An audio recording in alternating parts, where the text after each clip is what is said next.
देखिए, buying promote तभी होती है जब उसको ये पता हो किसी भी बायर को कि मुझे सेल करते हुए में प्रॉफिट मिलेगा। कि ये कंसेशन नहीं है, बेसिकली ये वो किसी भी टोकरे के नीचे डाले जाने वाले वो चंद दाने हैं जिसको डाल के हम बचपन में भी चिड़ियाँ पकड़ा करते थे और आज गवर्नमेंट भी हमारे साथ वही काम कर रही है।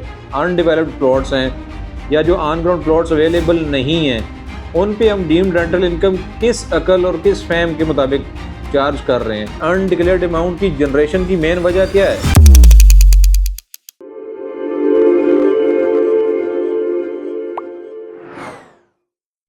अस्सलाम वालेकुम, अज़हर फ्राम मिलिट्री एस्टेट। आज की डिस्कशन है जी मेरी बजट 2025-26 के हवाले से। Let's start with the good news कि गवर्नमेंट ने हमें 1.5% या 50% जो है वो advance withholding tax for the buyer में हमें कंसेशन दी है। लेकिन लेट्स कंक्लूडेड कि ये कंसेशन नहीं है, बेसिकली ये वो किसी भी टोकरे के नीचे डाले जाने वाले वो चंद दाने हैं जिसको डाल के हम बचपन में भी चिड़ियाँ पकड़ा करते थे और आज गवर्नमेंट भी हमारे साथ वही काम कर रही है।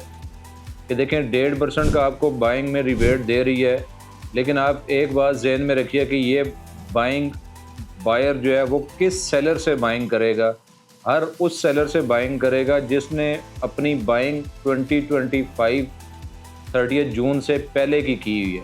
दैट मीन्स कि उसने ख़रीदते हुए ऑलरेडी 3% का टैक्स दिया हुआ है। आज जब वो बेचने जाएगा तो उसका यही टैक्स 4.5% उसको और देना पड़ेगा। दैट मीन्स कि एकमोलेटेडली अगर हम देखें तो उसको जो टैक्स पेएबल है वो उसका टैक्स हो जाएगा 7.5%। देखिए, कुछ दोस्त ये कहते हैं कि जी नहीं, हम बाइंग को प्रमोट कर रहे हैं। देखिए, बाइंग प्रमोट तभी होती है जब उसको ये पता हो किसी भी बायर को कि मुझे सेल करते हुए में प्रॉफिट मिलेगा। अगर एक इंसान को ये पता है कि ये चीज़ मुझे मिल 10 रुपये की रही है लेकिन इसकी रीसेल वैल्यू है ही नहीं।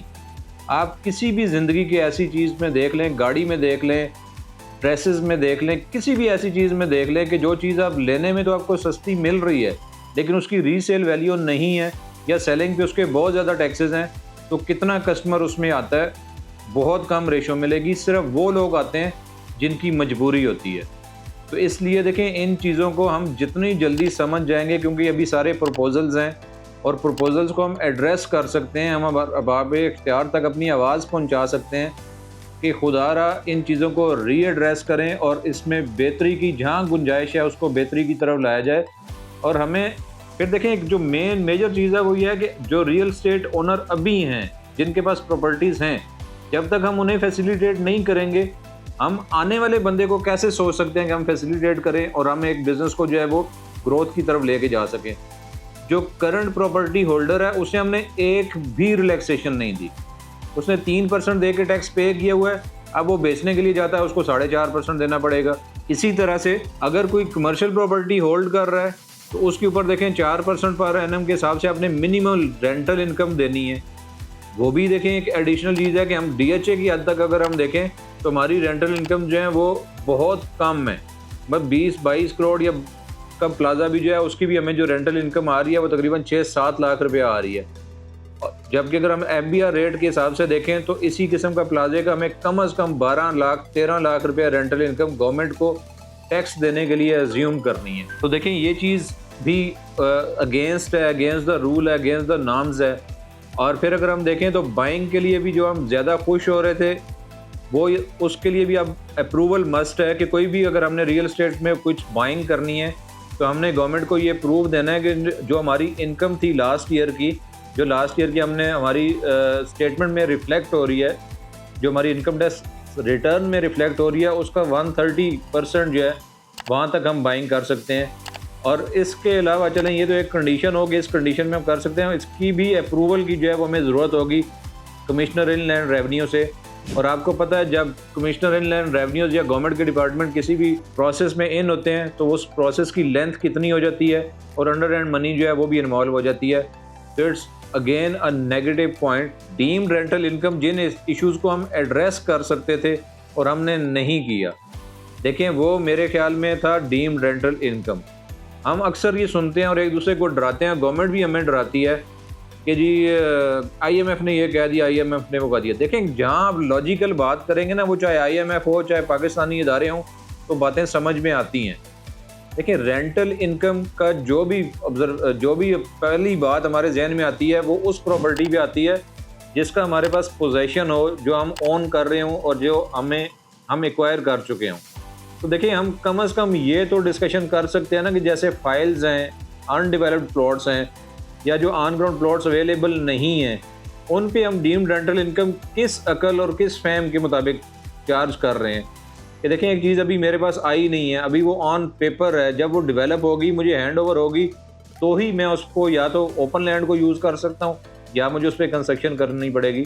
अगर एक चीज़ ना मैं ओपन लैंड के लिए यूज़ कर सकता हूँ और ना ही मैं उस पर कंस्ट्रक्शन कर सकता हूँ, तो फिर डीम्ड रेंटल इनकम कहाँ से आ गई?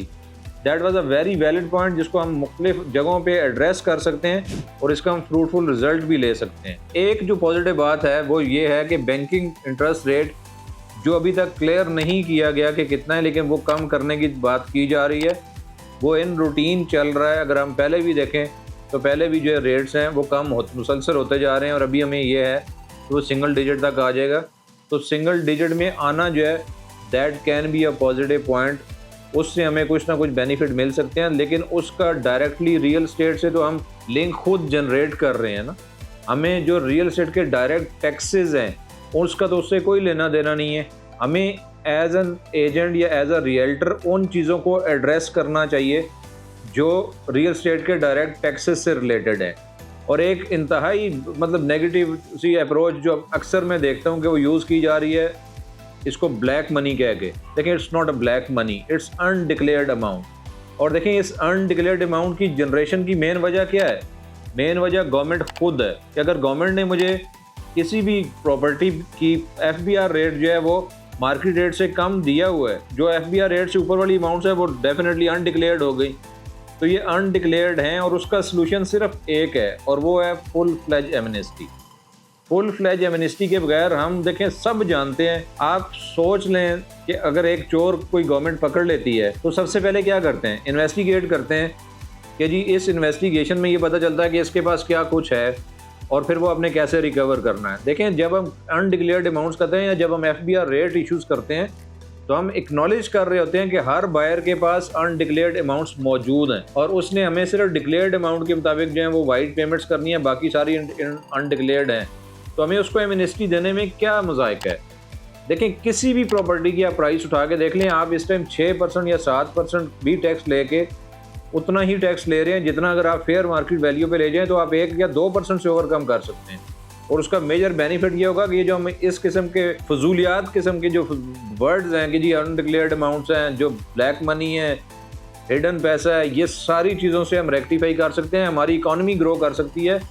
देखें, हम अपने इर्द गिर्द पे तो नज़र डालें, इंडिया को ही देख लें, हमारा हर चीज़ में कंपटीशन चूँकि हम उनसे करते हैं, तो उन्होंने अपनी इकॉनमी को स्ट्रीमलाइन कैसे की है? उन्होंने भी अपना नोट चेंज किया और कट ऑफ डेट दी कि जी विदिन 30 डेज़ जितना आपके पास पैसा पड़ा हुआ है आप उसको नोट चेंज करें, वरना वो सारा एबॉलिश हो जाएगा। लोगों ने किया और इतनी लंबी लंबी लाइनों में लग के किया कि हमारी और आपकी सोच है। लेकिन उसके बाद देखें हुआ क्या कि सारी चीज़ें स्ट्रीमलाइन हो गई और इकॉनमी जो है वो एक ऐसी डगर पे चल पड़ी है जिसको अभी उनको कोई उसके रास्ते में किसी किस्म का स्पीड ब्रेकर नहीं है। तो हमें भी देखें सबक सीखना चाहिए before it is too late. हम हर काम आखिर में जाके क्यों करते हैं? और बजट के हवाले से भी अब मेरी आखिर में सब लोगों से ये रिक्वेस्ट है कि देखें, हमें हर काम में इत्तेहाद की ज़रूरत होती है और इत्तेहाद ज़िंदगी भर चलता ही रहता है, लेकिन सिर्फ टाइम फ्रेम जो है वो मैटर करता है।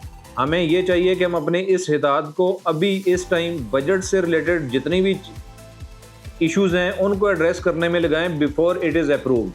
देखें, अभी अगर हम इन्हीं जो छोटी छोटी चीज़ें हैं जिसका हमें बाज़ाहिर कोई ख़ास फ़ायदा नहीं है, लेकिन सिर्फ अपनी ईगो के चक्कर में कि यार ये हमने बड़ी एफर्ट की है और हमने गवर्नमेंट को जो है घुटने टेकने पे मजबूर कर दिया, हमने FED ख़त्म करवा दी।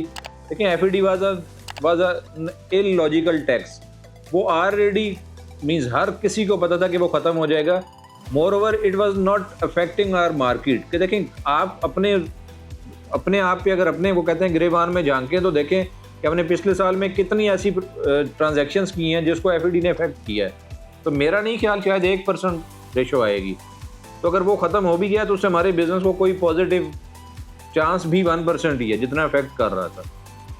असल इशू जो है वो 7E है। तो 7E को देखें, हम कम से कम उन एरियाज़ में ज़रूर एबॉलिश करवाने की कोशिश कर सकते हैं जो अभी डिलीवर्ड नहीं है, जो भी ऑन पेपर हैं कि एक चीज़ अभी मेरे हवाले ही नहीं हुई तो मैं उस पर इनकम कैसे दूँ, ना मैं प्लॉट यूज़ कर सकता हूँ और ना कंस्ट्रक्शन कर सकता हूँ।